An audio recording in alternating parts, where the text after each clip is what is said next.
Salam sukses. Momen yang sangat mengharukan ketika Wakil Ketua DPR Sufmi Dasko dalam rapat DPR bersama para solidaritas hakim Indonesia yang terkait dengan permasalahan gaji dan kondisi hakim pada saat ini. Sufmi Dasko hingga berkaca-kaca saat tangisan para hakim seketika pecah pada saat Sufmi Dasko melakukan komunikasi langsung dengan Presiden Prabowo melalui handphonenya. Komunikasi tersebut dilakukan oleh Sufmi Dasko untuk menjawab keluhan-keluhan dari para hakim di dalam rapat DPR tersebut. Dan para hakim ternyata benar-benar menyimak suara komunikasi dari handphone, kalimat demi kalimat yang disampaikan oleh Presiden Prabowo. Dan seketika betapa bahagianya mereka, para hakim, ketika bisa langsung tersambung komunikasinya untuk sekedar menyampaikan keluhan-keluhan para hakim yang ada pada saat ini. Dan ternyata Presiden Prabowo sangat merespon dan mengapresiasi dengan memberikan perhatian secara khusus kepada para hakim ini. Yang seketika itu juga langsung disambut oleh tangisan perasaan haru dan berterima kasih pada Prabowo. Lalu seperti apa situasinya? Inilah videonya. Ini forum pertama kali terjadi ya di DPR, di mana rekan-rekan hadir diterima langsung oleh 4 pimpinan DPR. Bukan lagi pimpinan komisi ya, tapi 4 pimpinan DPR. Coba cek, setahu saya belum pernah. Pak, ini dengan perwakilan hakim, mohon izin bicara Pak. Ya, bismillahirrahmanirrahim. Assalamualaikum warahmatullahi wabarakatuh. Salam warahmatullahi. Salam sejahtera kita sekalian. Shalom, Om Swastiastu. Saudara-saudara sekalian, saya diberitahu oleh Profesor Dasko bahwa ada pertemuan antara saudara-saudara perwakilan dari para hakim dengan pimpinan DPR.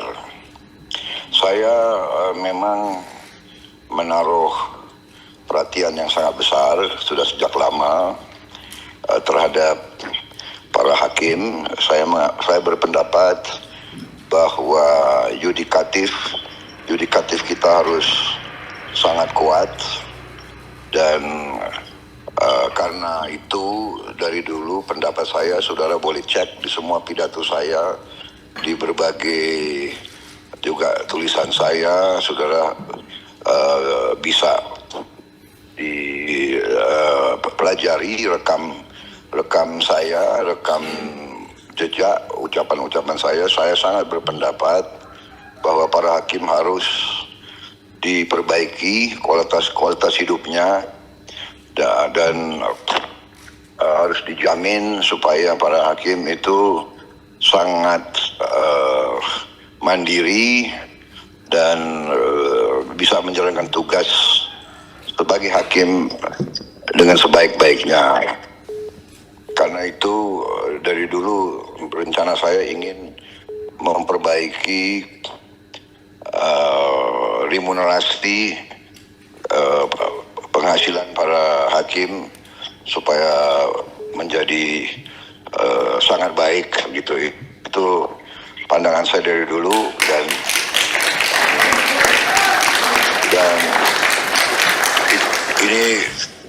ini bukan janji karena kampanye sudah selesai, jadi saya tidak perlu janji-janji, tapi ini adalah keyakinan saya. Jadi saya minta para hakim sabar sebentar, ya kan? Begitu saya memang menerima estafet, saya menerima mandat, dan saya menjalankan, saya benar-benar akan memperhatikan para hakim, karena supaya negara kita bisa hilangkan korupsi, para hakim yang tidak boleh bisa disogok, para hakim yang tidak bisa dibeli, para hakim harus terhormat, para hakim harus mendapat perhatian dari negara, penghasilan yang memadai, sehingga dia punya harga diri yang sangat tinggi, dan dia tidak perlu untuk cari tambahan. Itulah tekad saya, itu keyakinan saya.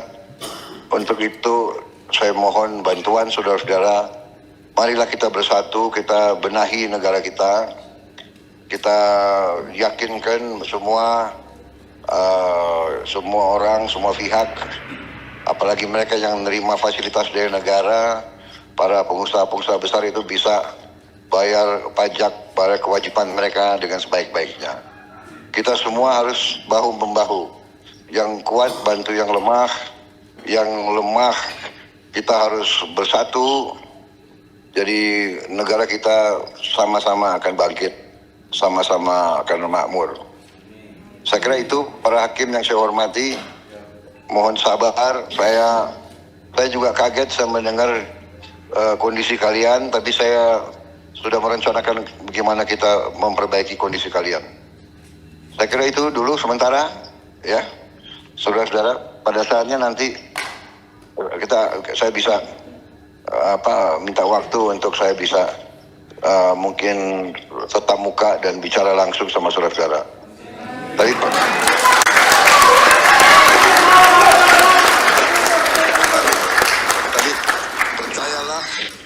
percayalah bahwa kunci dari negara yang maju, dari negara yang baik, dari negara yang bebas korupsi, kuncinya adalah hakim-hakim harus tidak boleh dibeli orang. Karena itu hakim-hakim harus kuat dan kondisinya harus yang baik, yang terbaik yang bisa kita bikin.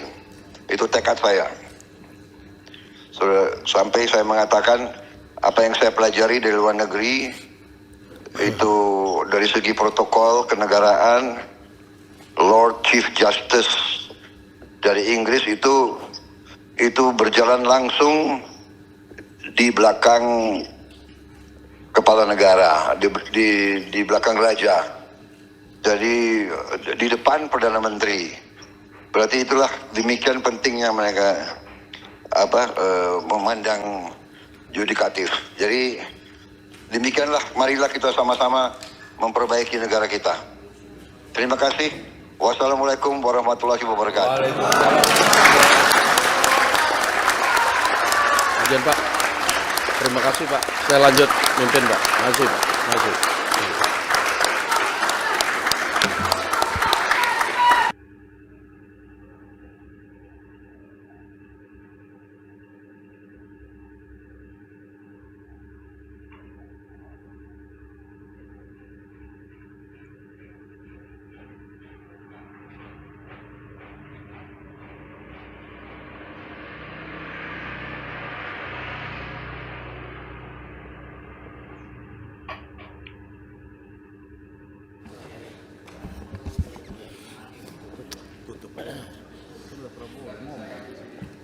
Baik, terima kasih rekan-rekan hakim sudah mendengar semua apa yang disampaikan oleh Presiden kita tercinta.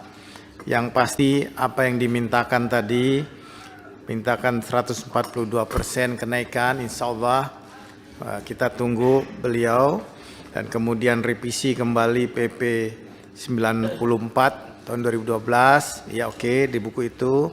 Dan yang paling penting RU Jabatan Hakim, ya. Jadi kita tidak usah berdebat lagi, karena di dalam RU Jabatan Hakim itu semuanya ada. Semuanya ada di sana, baik itu termasuk contempt of court, kemudian jaminan keamanan hakim, jaminan kesehatan, fasilitas perumahan dan lain sebagainya, itu semua ada di sana. Jadi kita atur di dalam RU Jabatan Hakim tersebut. Presiden sudah berjanji dan ingin meningkatkan kesejahteraan dan juga ingin hakim itu lebih mandiri. Jadi saya pikir itu mudah-mudahan semua bisa direalisasikan. Begitu pimpinan, saya rasa cukup. Baik, saudara-saudara sekalian. Izin pimpinan mau menyerahkan ini naskah kami pimpinan. Ya, sebentar. Saya jelaskan sedikit. Saudara-saudara sekalian, jadi proses-proses yang saat ini sedang berjalan ketika saudara-saudara mengajukan pada pemerintahan saat ini bisa dimaklumi kalau kemudian perhitungan yang dilakukan itu agak sedikit ketat karena sedang masa transisi, dan saya paham bahwa pemerintah yang sekarang ini juga hati-hati dalam mengalokasi karena ini nanti akan masuk di anggaran 2025 dan ke depan. Nah, sehingga kalau tadi ada hitungan-hitungan yang mungkin kurang pas, kurang sesuai, itu agar dimaklumi karena ini masih dalam proses transisi. Tetapi tadi supaya kemudian hal-hal yang tadi disampaikan bahwa ini kurang sesuai, kurang memadai, itu kemudian bagaimana caranya supaya bisa kemudian paling tidak dalam hal pokok itu bisa memenuhi. Makanya tadi saya langsung sambungkan kepada Presiden terpilih yang akan melanjutkan estafet kepemimpinan supaya kemudian hal-hal yang sekarang masih dianggap kurang memadai bisa diestafet, dilanjutkan untuk ditingkatkan sesuai dengan apa yang direncanakan oleh Presiden terpilih. Sebenarnya saya sudah ikut mendampingi Ketua Mahkamah Agung. Jadi ini Ketua Mahkamah Agung yang sekarang bukan tidak memperjuangkan. Jadi setelah penetapan Presiden terpilih, ada 2 orang yang memperjuangkan nasib saudara-saudara sekalian. Pertama, Ketua Mahkamah Agung itu didampingi oleh Pak Bandi waktu itu menyampaikan kondisi hakim. Lalu kemudian Ketua Komisi Yudisial itu juga kemudian memberikan hitungan-hitungan bagaimana gaji tunjangan para hakim pada saat ini, dan itu yang menjadi dasar oleh tim ekonomi dari Pak Prabowo Subianto untuk 2025 melakukan realokasi anggaran untuk salah satunya memenuhi beberapa kebutuhan-kebutuhan yang dihitung untuk para hakim. Nah, sehingga saya pikir tadi Pak Wayan sudah sampaikan, tentunya kita sudah jalankan ketika saudara-saudara sekalian mengajukan aspirasi ke Kementerian Keuangan, ke Kementerian Kumham, Pan-RB. Kami pun dari DPR tidak tinggal diam. Kami melakukan juga koordinasi, kami melihat hitungan-hitungan, dan kami juga akan menyampaikan kepada pemerintah sekarang maupun yang akan datang bagaimana ini memecahkan persoalan para hakim. Dan insya Allah tadi kita semua sudah sama-sama sepakat ada beberapa hal yang kita akan perbaiki, termasuk tadi kita akan secepatnya dalam periode DPR yang baru pada saat ini untuk kemudian meluncurkan kembali RUU Jabatan Hakim.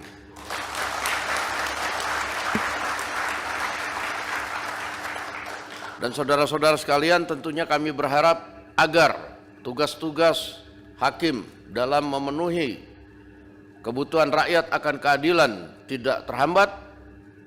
Saya pikir mulai setelah ini bisa disampaikan kepada kawan-kawan hakim seluruh Indonesia agar mulai dapat menjalankan kembali tugas-tugas mulia mewakili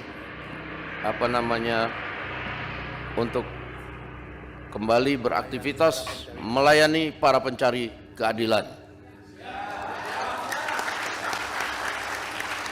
Ada lagi?